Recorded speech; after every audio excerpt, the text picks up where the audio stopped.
with the knowledge that we learn, we must be taking action. People with better ideas lose every day to people with better delivery. You can have the best ideas in the world, but if those ideas are staying in our head, those ideas can't create the change we want them to. Word economy is saying the same thing in the shortest amount of words. So you could say, that green plant has big ferns, or you could just say, the big green plant. Once we have connection, we're able to influence. And the way that we would achieve that would be through common ground. There's so much fear around public speaking, but when you break it down, public speaking is just communication. And often people think it's like this monologue, like you were saying, Amanda, at an audience. Yeah. When we think about it as speaking with people, it becomes a hell of a lot easier. Podclass acknowledges the traditional and true custodians of the land we meet on here today, the Wurundjeri people of the Kulin Nation. We're grateful to be here. So no one told you teaching was gonna be this way. Your lesson plans are jokes, your patience broke, you're feeling in disarray. It's like you're always stuck in report writing, when it hasn't been your day, your week, your month, or even your school year. But I'll be here for you When the students start to riot, I'll be here for you, even if your coffee has gone cold, I'll be here for you, 'cause you're there for them too. Hello and welcome back to Podclass. You are joined, as always, by your pals. Is this how we start? Hello. Guess who's back, everyone? You may remember the voice. You may know the name. It's the one and only Skye Hughes. Hughes. Hello. It is actually so nice to be back. I genuinely had FOMO last time you were all in the recording studio, and As I would couldn't beat it. expect. Yes, of course. As expected. We nearly considered bringing in a replacement. We trialled out Emma. She actually did so well. She did so I was like, well. Emma, you could have my spot, babe, if you're listening. You go for it. But we've decided to have an ultimate throwback to the original, the OG team. Skye Hughes, can you just give us a very quick summation of how has the last 3 months been? Life update, had a baby. So that was, that's like, I don't know. Some people say it's a life-changing experience. For me, it was like, no. It was pretty life-changing. For me, it was like an inconvenience. It was pretty life-changing. I had a baby boy. We didn't know what we were having, so that was really exciting. His name is Max, and he's just the bee's knees. He was 3 months old very recently, and he's a little legend. Legend. So mum life's great, but just very excited to be back into work and back doing the other things that I love as well. Well, we certainly all missed you. Yes. And coming back with a hot topic, a topic that we're both we're all three of us pretty passionate about, honestly. Turns out our businesses actually rely on this topic. 100, and we considered doing it when you weren't around. Yeah, Will and I. And then we we're like, we should probably wait for Skye. No, I really appreciate that. I really This do. is the one on public speaking. Public speaking, big topic. And if you are listening, for our listeners, they've probably all heard that stat that 75% of people are scared of public speaking. People are more scared of public speaking than they are of dying, which is just be crazy. in the grave What than a speaking at the statistic, funeral. exactly. Would rather be in the coffin than delivering the eulogy. Yeah. Wild. Yeah, it's pretty intense. And I understand there's so much, right? There's so much fear for good reason a lot of the time around public speaking. But really, when you break it down, public speaking is just communication. And if we can learn how to communicate in this specific way, then it really does take away a lot of that fear, and it makes it actually a really accessible tool that people can add to their tool belt. And it seems like most people start off life and have somewhere in life have a fear of public speaking. Why? Where does it come from, right? What do we think that fear is around? Because we've all spent a lot of time developing this skill set and breaking it down so we can teach this skill set, which is exactly the framework we'll be going through today. But before we get there, why do we think so many people are so scared of public speaking? And it's interesting, right? Because we literally, Youth Engagement Project runs public speaking workshops for students. And we often do, as I know you do as well in While I Will, talk to young people about these fears and where they come from when they're standing in front of a crowd, leading a team, and they'll explain their experience. They get sweaty hands, shaky hands, a shaky voice. Palms are heavy. Okay, Eminem. But it's true, right? And for myself. Oh no, arms are heavy. I said palms are sweaty. That's so funny. Knees weak, arms are heavy, palms are sweaty. Sorry, continue. She is actually a really big Eminem fan. When I first met Amanda, it was Eminem and Taylor Swift. They were the two things. I didn't even know. And Full Cully. Yeah. Were you scared of public speaking, Skye? So I don't know if I was scared because I was always I don't know, it might be really predictable of me, but I was that drama kid. So I was always performing, and I was also that kid that at home would do performances for my, for my parents. My parents' friends would come over and we put on a show. Sit everyone down, welcome them to the show. It might have been a fashion runway one week. It might have been me pretending to do a president's this speech is the dramatic. next week. Yes. Yeah, I know. Tell me about it. But then I remember I was voted as, sorry for this flex, everyone, but I was voted as school captain in year 7. Oh my God. The early 2000s. I didn't what know era? that year 7 there were school captains Well, in I year went to school in Queensland, and in Queensland, year 7 was the top of primary school back then. So you started school in year 8. That checks out. Yeah. Yep. But I remember one of the duties when you were a captain was that you had to help the teachers give out certificates at school Some assembly. significant responsibility there. Right? Mm-hmm. And I remember you don't practice them. It's just assumed that you know people's names, that you'll just get the pronunciation right in the moment, et cetera, et cetera. And I remember calling out these certificates and the name Sean pops up, right? Which we all know is pronounced Sean. However, my overly confident 12-year-old self very proudly announced to the audience, could Scene please come to the stage to collect his certificate? That's mortifying. And I remember because the audience knew, and I knew as soon as I said it when it was the student whose name is Sean stood up. I'd just never seen his name written anywhere before. I'm surprised he even stood up. I would have sat right back down. But anyway, it really made a point. But I remember just like people laughing in the audience and feeling like I instantly felt like a rush come up my neck, like I went so hot in the face.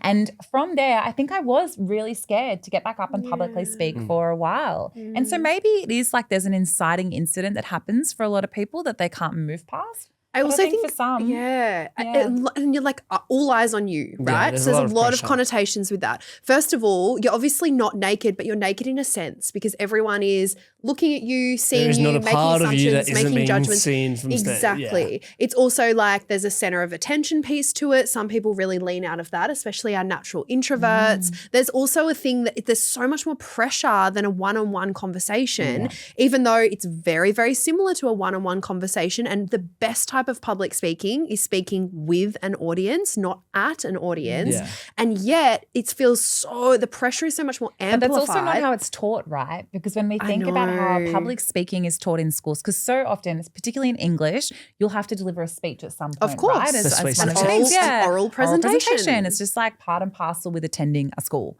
But what we are often taught, or teachers are taught, is that if you're feeling nervous, don't make eye contact with anyone. Look above the crowd. Pick a spot on the back wall or whatever it might be. And all of these like tips and tricks that are taught traditionally to help people with public speaking. Oh, they're terrible. Well, they actually hinder you, A, being good at public speaking, Yes. and B, having any kind of influence or impact on your audience. Yes, which is a lot the of them are purpose. barriers to connection. Yeah. It's wild. So, okay, let's go to this question.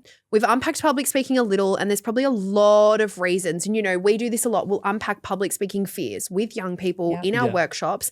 And it is vast and varied. From I don't want to stutter, I go blank, people are judging me, people won't laugh at my jokes, like whatever it is, there's lots and lots of different fears. So the question becomes, if so many people are afraid of public speaking and there's so much fear around it, is it really that important that we're building and growing it? Well, I think it's such a mindset of like public speaking is in front of all these people, or it's like them TED Talks, right? No, public speaking is literally a one-on-one conversation. It's an interview. It's all of them small little moments that make up public speaking. And when we don't learn them skills, or we learn to look at the back of the room when we try and have a one-on-one conversation, we can't look at the back of a room. No, and I think the key point of what you've just said there, Will, is that public speaking is a conversation. And I think that often people think it's like this monologue, like you were saying, Amanda, at an audience. Yeah. When we think about it as speaking with people, it becomes a hell of a lot easier to lean into public speaking as being something that anyone can do if they're given the right skill set and they learn how to manage their nerves and things like that. And if we care about any message, or we want to convey any message in the world, regardless of whether it's with one person or many, we need the ability to be able to articulate that message clearly. Yeah, he says as he stumbles. Yeah, no, I was like, Loved it. No, it was perfect. I also think it's a real confidence builder. Yeah. And, we talk about the recipe for confidence, and we also unpack this in our workshops. It's like people have an assumption, or there's kind of this there's this real assumption around this idea that if we build more knowledge, that will build our confidence. And so people can often, they can learn. It's like, I want to build my public speaking skills. So they research it, they watch videos. You go down a YouTube rabbit hole, you read all of the pages on the internet you can find on that topic. But that doesn't make you confident. No. It does upskill us in one part. That alone doesn't make us confident. Yes. What is the missing ingredient? So to build confidence, and sometimes if we get too much knowledge without applying the second part of the puzzle, it actually is a deterrent because then we know so much and our confidence hasn't grown. So with the knowledge that we learn, we must be taking action. This is where the rubber hits the road. This is us practicing. It's getting it in our bodies, and it feels so ick, right? Yeah. Whether we're recording ourselves or videoing ourselves or practicing it feels ick. We're not going to lie. And yet, how else do we build our confidence? How else do we improve? Can I share how I used to do it? Yeah, please do.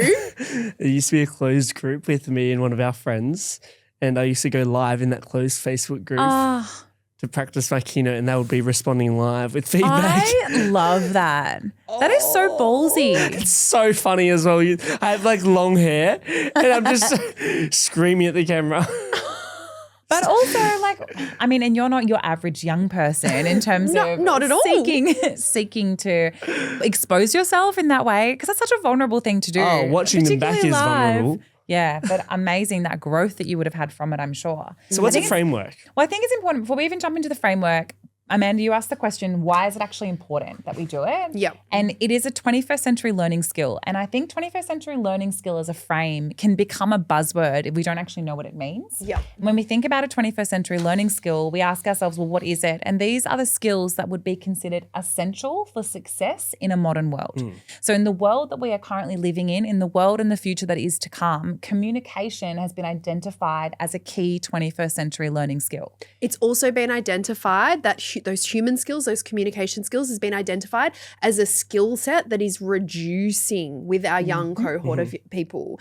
So enhancing that, building confidence around it, giving frameworks around it is essential, because or else we're doing a disservice. We're doing a disservice to our future workforce, our future planet, and the current generation of young people that we serve. Yeah. And I think there's a level of our ability to articulate and get the message very clear, and how we communicate is so important, even more now where we're communicating digitally. Yes. That we have to be extra on, because we can't always be relying on our body language or our facial expressions, right? No, and most jobs now, while we work from home or we do work through, Slack messages or whatever it might be as a workplace, there is still always going to be an element required that is that human element. That's the face-to-face, that's having meetings. And that could be in an online environment or otherwise. Speaking and public speaking still has to take place across those different platforms. So what we've done at Youth Engagement Project, and as Skye mentioned, we run public speaking workshops for young people, is we've kind of taken all of our, we've looked at research, we've looked at the practical elements and frameworks of what actually makes it work. And we have developed our 4C public speaking framework. Yeah, which is something we would love to take everyone through and just cover. First of all, what are the 4 C's? Why is each C an essential element of public speaking? And when we implement all 4 of these C's, why is it that they are the recipe for effective public speaking? And I think the reason that we have broken it into a framework in this way is to make it really tangible for the young people who participate in those workshops. Yeah. So I think it's one thing to sit in a workshop where you're kind of thrown a whole bunch of strategies, but you're not really given any tangible framework or tools to then go and apply them. Yeah. So the aim of this is to make it as simple as possible and as easy as possible for young people to access these skills and make sure that they can actually go out there and do something with them. 100%. We are done with theoretical concepts that we don't know how to apply. Exactly. So let's dive in. The 4C public speaking framework. Team, thank you so much for listening to Podclass. We are just jumping in here quickly to let you know that the Youth Leadership Academy Australia National Tour registrations are now open for both our primary and secondary conferences in Perth, Adelaide, Melbourne, Sydney and Brisbane. Get in quick and we will see you there. Will Masara, what's the first C? First one is courage. It's not necessarily about removing that fear when we're not being it doesn't exist. It's about stepping into that fear, right? Taking that leap, that first leap. And when you step in and you start doing that action piece, right, you start building that confidence just a little bit more. Yeah. And I guess the tools that are taught within that courage are things like how to regulate yourself, how to manage our nervous systems, how to identify what shows up for us in our bodies, learn to recognize it and what we can do both in the moment, but also prior to stepping in front of our class, stepping onto the stage or whatever it may be. And I think that there's often a misconception around like when we see a really good speaker that they have no fear, they just get up on stage. No, they are so prepared. They have worked so hard to be able to get to that point, but they're also stepping into courage. I know for me, all of us, whenever we step on a stage, there is still fear that sits inside us that we need to move through. And I also think that unpacking courage is around kind of popping or bursting this bubble of perceived perfection that can exist. And it's very similar to what you just said, Will, that the fear doesn't go away, right? It's the courage. We must implement courage to move through the fear because it's worth it. That's why it's stepping out of our comfort zone. There's a little bit of like uncertainty there, but we have to do it to build this skill set. And it is a skill set. It's like a muscle, but courage is needed to take the action or else we're just left with knowledge. So we unpack that recipe as well, that we need knowledge and we need to apply that in action. What does action demand? It demands courage. It demands regulating our nerves, taking a deep breath, backing ourselves and embedding these tools, these strategies to enhance the skill set. Yeah, I love it. I love it. I love it. I love it. And it's such an empowering thing for young people to realize that they can take control of that for themselves as well. Second C. The second C is communication. So we have courage. Next up is communication. And communication really comes down to those fundamentals of our voice, our breath, and our body, and how we communicate with an audience through those three things.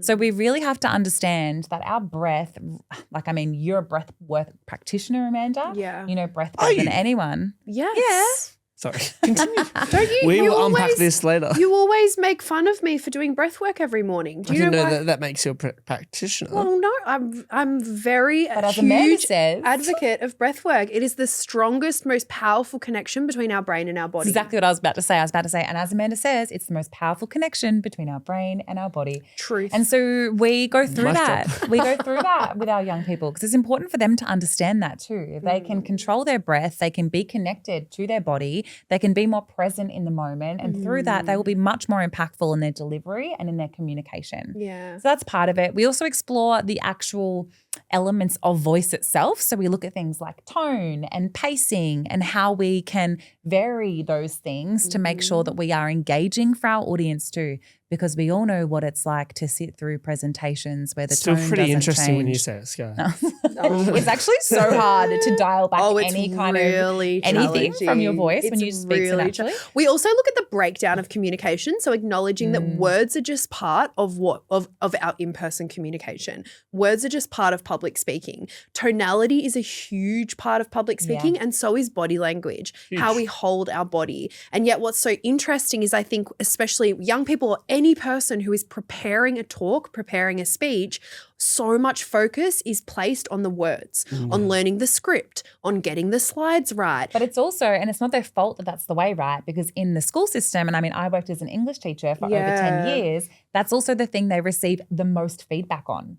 So when they're Words that they submitting say. drafts to their peers or to their teachers, that they're getting feedback on the words themselves. They're not getting feedback on how they're planning to say or deliver that presentation. And that's a real problem. But it's also not the fault of the teachers. Like we're English teachers. We're not trained in public speaking and effective captivation of an audience necessarily. And so that's where it's like we have a responsibility. That's where you get youth engagement programs in. We'll do it for you. Shameless plug. Oh my gosh. I'm not ashamed at all of that plug. I think it's such an essential tool, and it's something that, like, if young people can walk out of their high school experience feeling confident in who they are as people, their influence and the impact that they can have on the world, and they can go out there and feel confident to share their voice, like that's great. And if that comes from doing a public speaking workshop and they remember one tool that helps them feel more confident, then like I'm stoked with that. Yeah, I totally agree. So the first C is courage. The second is communication. Amanda, number 3. Number 3, team, is clarity. And I love the saying when it comes to clarity and considering clarity and how we convey our messages. I love the saying that people with better ideas lose every day to people with better delivery. And isn't that just the truth? You can have the best ideas in the world, and our young people do, and our individuals, our teachers, our facilitators listening do. But if those ideas are staying in our heads, if those ideas are staying in our hearts, those ideas can't create the change we want them to. And in fact, if we're standing up and mumbling or over speaking those ideas, they're possibly not going to be received with the certainty that we would like them to be, or maybe not even believed. So when we think about the C of clarity, there's really a number of things that come into this when we're exploring it. A key element that comes into it is the credibility and confidence with which we speak. So in communication, we explored voice and body and breath, and our vocal image is a huge part of that clarity and confidence. For those that don't know what vocal image is, when we talk about vocal image, so much of us spend so much time thinking about our physical image and what we look like. Our vocal image is exactly that. It's how we sound. And from that, the perception or the assumptions that people make about us based on our vocal image. And I think from working with for the last 5 years, let's say, it's been the element that has shifted my speaking every single time, right? Whether it's be from word economy and how I convey messages to just being able to speak more clearly is like the game changer I see in my own speaking that I can recognize as well. I love that, Will. And you just said something that's another key element of the C clarity. You said word economy. That's my favorite word in the world. Can you, your favorite phrase in the world? Favorite phrase in the world. No, he was just trying to practice word economy in his delivery. Exactly. Can you explain to us what is word economy? Word economy is saying the same thing in the shortest amount of words. So you could say, that green plant has big ferns, or you could just say, the big green plant. That was what just a robust example. Yeah, I really love it. So essentially word economy is a framework that describes the relationship between the volume of words we speak and the clarity of our message. All of us have what we would call a rambler in our lives. This is someone who overspeaks and just does not stop talking on a topic or a message or something that they're trying to convey, to the point that we actually lose sight of what they're sharing. It's like instead of just taking the turn, they go past the turn, do a few loops. They've driven in Sydney, they've gone around in circles, and then we finally make it to the house. Your brain has switched off. You've disengaged with what they're saying. You're thinking about what you're going to be eating later on or what your plans are for the weekend. And you're just sitting there like, just get to the point. Get to it. Because the more words we use, of course, the greater the cognitive load of processing those words, the greater the chance we are going to lose our audience. And this is crucial, like speaking with all audiences, and it's especially a consideration if we are communicating with linguistically and culturally diverse audiences, because that cognitive load when processing and if English is an alternate language or dialect is huge. So when it comes to clarity, it's really about the confidence, the credibility we speak with, and word economy. It's choosing our words to convey our message most effectively. Number 3, clarity. You are probably still sitting there thinking of that person with bad word economy right now. The number 4 is connection. I was sitting here visualizing your fern. Anyway, moving along. Connection. Wilson, this is something you are just exceptional at when you keynote speak in the way that you design and deliver YLR programs. Connection, I would say, is almost like your highest priority C when it comes to a hierarchy when you're doing your planning. Because I think that once we have connection, we're able to influence, we're able to guide, we're able to land a message way more effectively. And it's, for me, it's always been the highest priority. And the way that we would achieve that would be through common ground, right? Yeah. And so finding common ground, so those points of relatability that we can have with our audience so that they can have actual buy-in to the things that we're saying, whatever it might be. And I know, Will, one of the things that you do so well is you do that through storytelling. There's I thought you were always going a to say I lie story. down on stage. Yeah, that is also very engaging. I also love the dramatics. But storytelling, right? Yeah. We know that storytelling is so connective. It's something that can bring people together. It increases understanding. It increases our empathy. It increases our buy-in. And so we can find spots in our public speaking journey to inject these little nuggets and little storytelling gems. We Authentically. know, authentically. We know 100%. we're going to have much greater impact in that public speaking realm. And another huge element of connection, which you touched on earlier today, there's a misadvice that really goes around that you referenced, which is if you feel nervous to make eye contact, just look above the heads of your audience. Now, if you've ever been an audience member and the speaker is looking above your head, you do not feel connected to that speaker. It is phenomenal. But you know who the speaker feels really connected to? That back The wall. Yeah. I thought you were going to say themselves. Yeah. So it can be nerve-wracking to kind of, lock eyes with someone. And even if you're looking at general directions, if you notice the next time you're witnessing a speaker, are they connecting with you with their eye contact or are they not? And you will tangibly feel the difference in the level of connection with that speaker. It is incredible. So they are our 4 C's. They are our 4 C's. And I guess it's really important to consider why, we've kind of spoken about, why public speaking is such an essential tool for our young people to have. And this is a framework that can be applied to support them in feeling as though they are ready to go and tackle this 21st century learning skill. Yeah, and obviously all of the skills and the tools and the frameworks and the application that comes with it when we actually teach it and unpack it is so exciting because it's just normalizing that this is something we're all growing in, that no one has reached perfection. And we talk about the concept of showing you're human when public speaking, and we could not encourage that more. That's the best thing in the world. Skye and I were presenting yesterday. It's also a lot less exhausting. Yeah. Well, it was not about becoming a perfect speaker, right? What we would say is it's about becoming a brave communicator. It's being able to, look at that fear, face those nerves, and be able to step through it into brave communication. 1000%. And we were discussing yesterday because we were presenting and I fumbled on my words a couple of times and I was like, oh man. And then we came back to our principles that we teach and it's no, show you're human because you do not stand up there and become a robot. In fact, no one relates to perfect. Exactly. No. If you are standing up there and disconnected from your human and from the essence and your authenticity, it's not very connective for the audience. So this has been, I have loved this conversation because we could talk about this stuff until the cows come home. So really, and I guess it's a great time to say that if you are an educator, if you're a teacher listening and you maybe you're in an English class, maybe you're a year level coordinator, whatever it might be, and you have young people that you support, we as Youth Engagement Project run public speaking workshops, 90-minute workshops, half-day workshops, full-day workshops. We are very, very open to work within whatever your school timetable allows because we really see this as being such an essential skill for our young people to have before they leave those school gates. And if you'd like to see the true impact of, maybe we'll release some of them Facebook videos of me 5 years ago to the public. Maybe we won't. Get in touch with We are Podclass. Thank you for joining us. We'll see you next week. See you next week. Bye. Bye-bye. I'll be here for you, 'cause you're there for them too. Thanks so much for tuning into Podclass. If you've enjoyed this episode, we would adore it if you could go on to Spotify, Apple Music, wherever you listen to your podcasts and leave us a review. 5 stars would be lovely. We would love to get this podcast into as many ears as possible so we can help and support as many people as possible who help young people.